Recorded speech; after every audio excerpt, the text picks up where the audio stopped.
Dear students, today as part of our paper Personality Development, we are going to discuss the topic types of negotiation.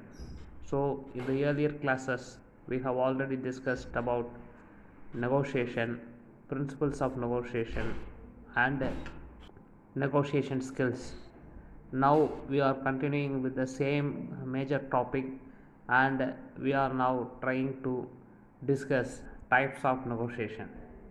So, before getting into these negotiation types, we have to understand two important terms here, that are mediation and arbitration, because mediation and arbitration suggest a kind of uh, appearance similar to negotiation. Mediation is a form of negotiation with a third party catalyst. It is a structured, interactive process where an impartial third party assists disputing parties in resolving conflict. So, what happens here is this party, third party, has a specialized communication and negotiation techniques. Primarily, this third party must have the strength of law and must be a learned person. So, he may bring forth the ideas of law and try to suggest the means and methods to resolve the conflict to the conflicting parties. So, if you and your brother is having a conflict, then the third party you are trying to bring in here may be a court, or he may be a notary public, or he may be a normal lawyer, or he may even be a police inspector. So, anybody who is trying to mediate and settle the dispute is called a mediator, and the process is called mediation. So, arbitration is something which bypasses the functioning of law.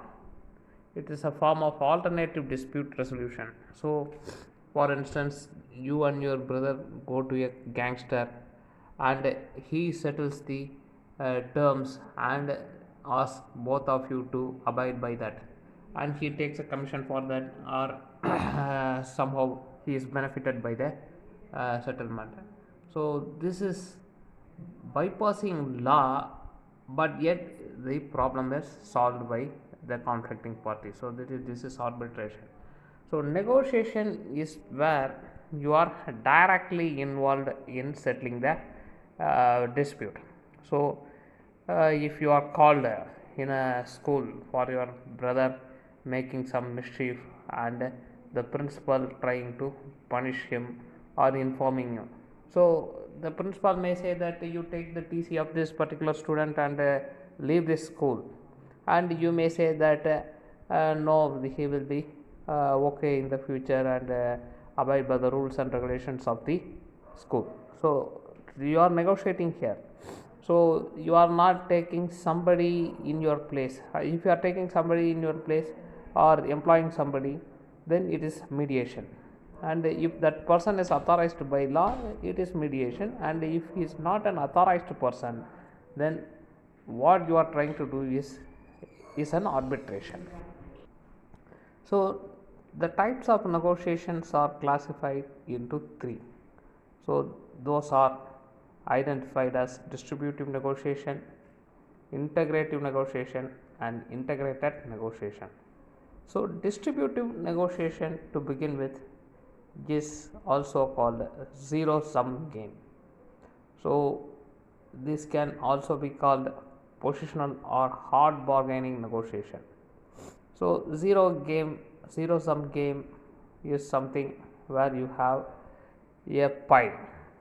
Pie is round in shape, and within that round or circle you have 360-degree. So, if there are four conflicting parties, then there are 90 degrees for each of the party, and everybody is trying to maintain that 90-degree fallen. So, if somebody is trying to take 10 more degrees, then some other is losing his 10 degrees and his share goes to 80 degree. So this kind of gaming is called distributive negotiation. So here one man's gain is another man's loss. So loss in the political sphere or in the international diplomacy sphere, it is losing of prestige. For example, let us take the issue of Israel. So, Israel is a state formed by Jews within the state of Palestine. So, one day they declared that particular area inhabited by Jews predominantly as a sovereign state, and this was to the shock of Palestine. So, Palestine complained to several other countries, including the United Nations, and it took these Arab countries to its side for the support of its case. So, they fought the first Arab Israel war, in which Palestine further lost a huge quantum of land, and furtherly they fought 5 more wars only to reclaim the lost lands. So, when the Arabs started the war, people tended to shift their, it became very easy for countries to shift their allegiance in the side of Israel.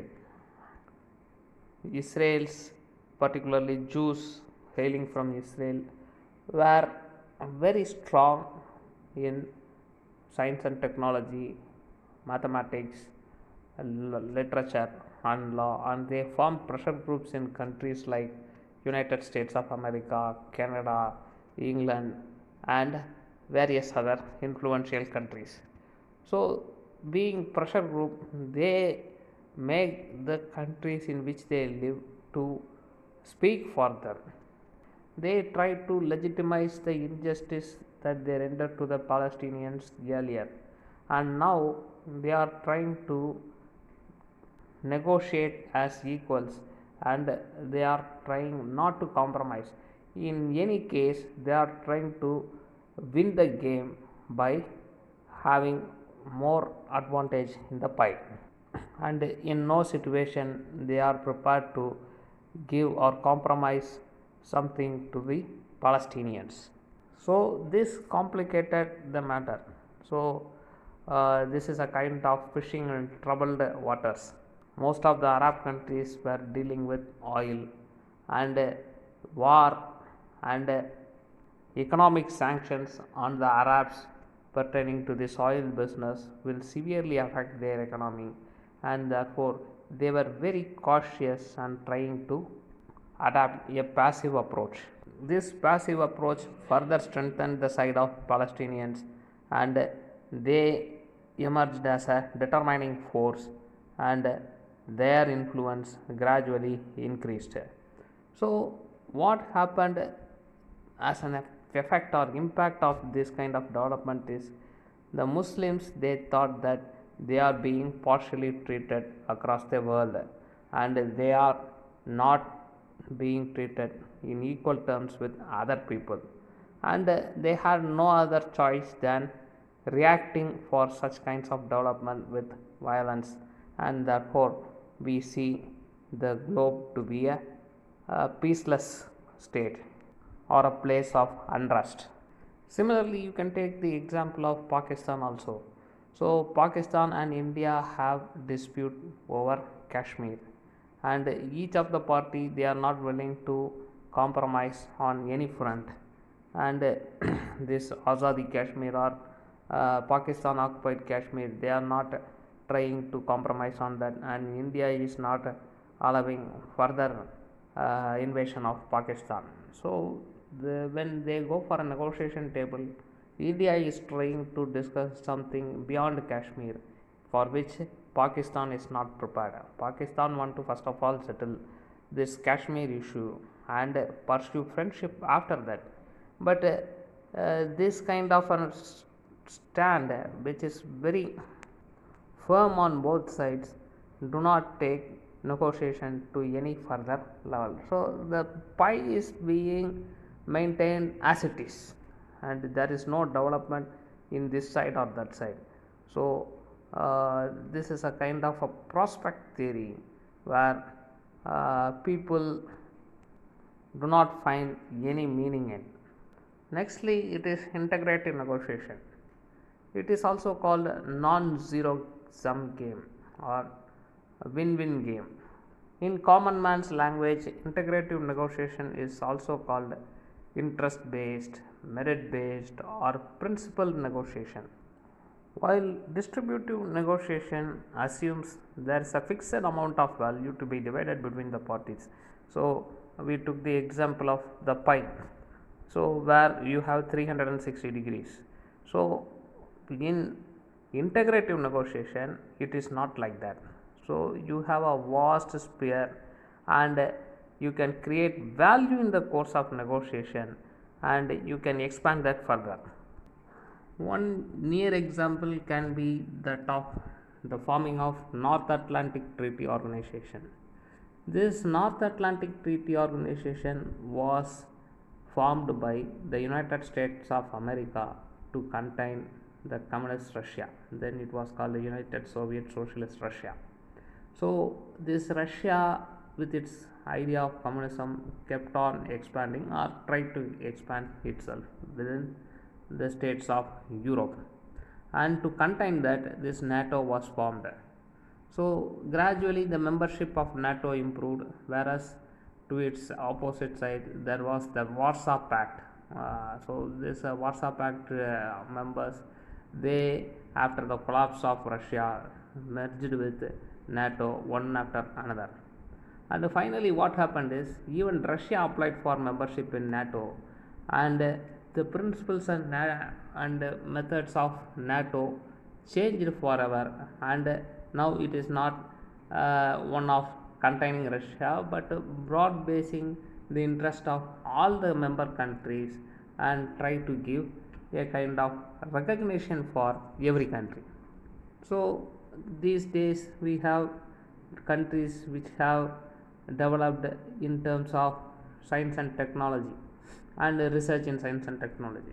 So, these days again people they speak about uh, finding a suitable vaccine for coronavirus, and some people they urge that no patent should be issued for the vaccine that has to be found for fighting coronavirus, because large number of poor countries they are also going to benefit from out of that, and patenting will give advantage to developed countries, and the underdeveloped countries will poorly suffer from that.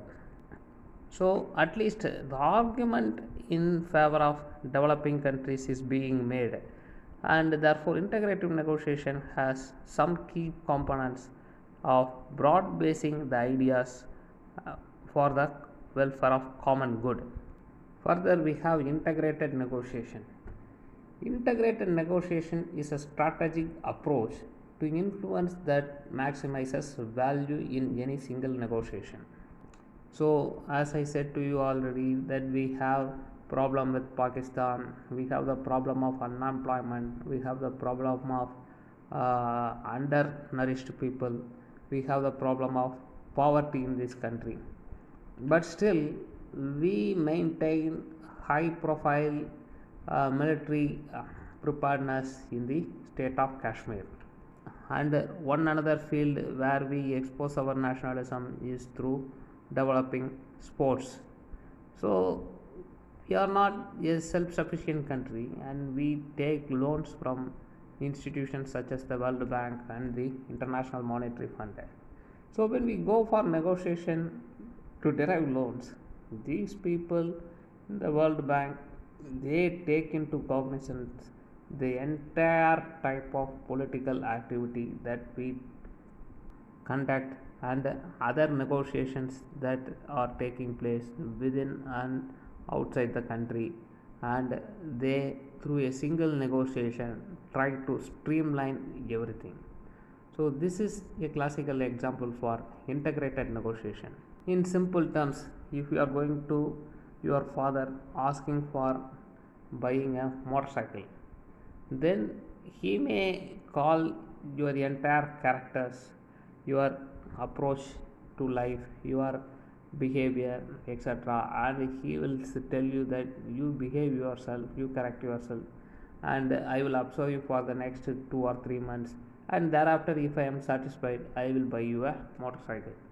So he may be having two choices. One is he might be thinking that you may never correct, or if at all you correct yourself, then this can go as a reward to you.